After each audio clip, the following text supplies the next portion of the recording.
বাংলায় ফের সাদা ধানের সংস্কৃতি।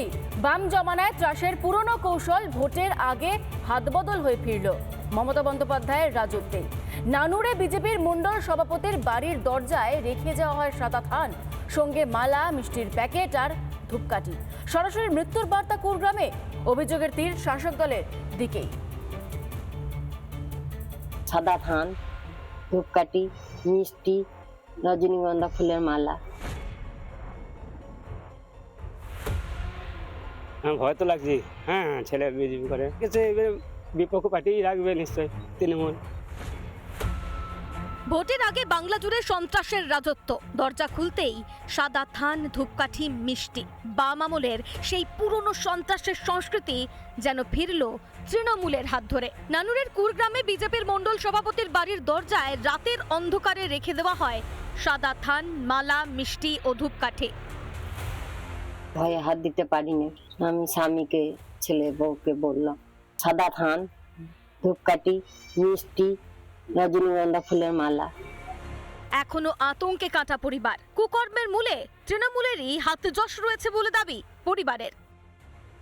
আমার স্ত্রী গেটটা খুলে রাখে, খোলার পর আমাকে ডাকলে আমি দেখলাম একটা থলেতে সাদা ধান ভরা রয়েছে, রজনীগন্ধা ফুলের মালা রয়েছে, আর এক প্যাকেট মিষ্টি আর একটা ধূপকাঠির প্যাকেট। ভয় তো লাগছে। হ্যাঁ, ছেলে বিজেপি করে বিপক্ষ পার্টি রাখবে নিশ্চয়ই, তৃণমূল।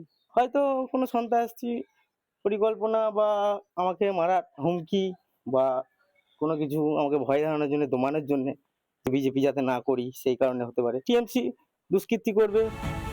ভোটের আগে কি আবার সন্ত্রাসের সেই পুরনো চিত্রনাট্য? বিধানসভা নির্বাচনের আগে ভয় দেখাতেই কি এই ধরনের কাজ করা হয়েছে?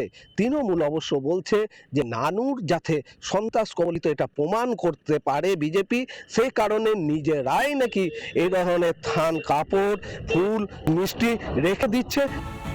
দায় ছাড়তে দেরি করেনি তৃণমূল। এটা বিজেপি টিআরপি বাড়ানোর জন্য এই কাজগুলো করছে, কারণ তারা 26-এ নির্বাচন লড়াই করবে। লড়াই করার জন্য তাদের হাতে কোনো হাতিয়ার নেই। তাদের একটাই হাতিয়ার, একটাই অস্ত্র, সেটা হচ্ছে ধর্ম। তারা ধর্ম নিয়ে বিভাজন করে তারা ভোট পেতে চাইছে। বিজেপি নিজের দলীয় কর্মীদের ভয় দেখালো। আজব যুক্তি দিলেন বটে কাজল শেখ। আচ্ছা, বিজেপিকে কি ভয় দেখিয়ে চুপ করানোর চেষ্টা চলছে? এইসব জিনিস আগে আরামবাগ, বাঁকুড়া, মিদনাপুরে সিপিএম তৃণমূল নেতাদের পাঠাতো। ওইসব চত্বরে কিন্তু এখন আর সিপিএম এর কোনো অস্তিত্ব নেই। তার ফলে নানুরের যে সমস্ত তৃণমূলের এখন নেতারা হঠাৎ করে বিরাট বিপ্লবী হয়ে বিজেপিকে এই ভয় দেখাচ্ছেন, তারা কিন্তু মনে রাখবেন 90 দিন পরে সরকারটা থাকছে না। সাদা ধানের রাজনীতি বাংলার জন্য নতুন নয়। ত্রাসের এই সংস্কৃতি বাম আমলে আগেও দেখেছে বাংলা। সিপিএম এর কপিরাইট এখন যেন তৃণমূলের হাতে। বাম আমলের জেনেটিক বৈশিষ্ট্য রপ্ত করেছে তৃণমূলের গুন্ডারা। সন্ত্রাসের একই ছক মমতার আমলে যেন কপি পেস্ট। তাহলে কি ভোটে জিততে সন্ত্রাসী ভরসা শাসক দল তৃণমূলের? মনোরঞ্জন চট্টোপাধ্যায়ের রিপোর্ট, রিপাবলিক বাংলা।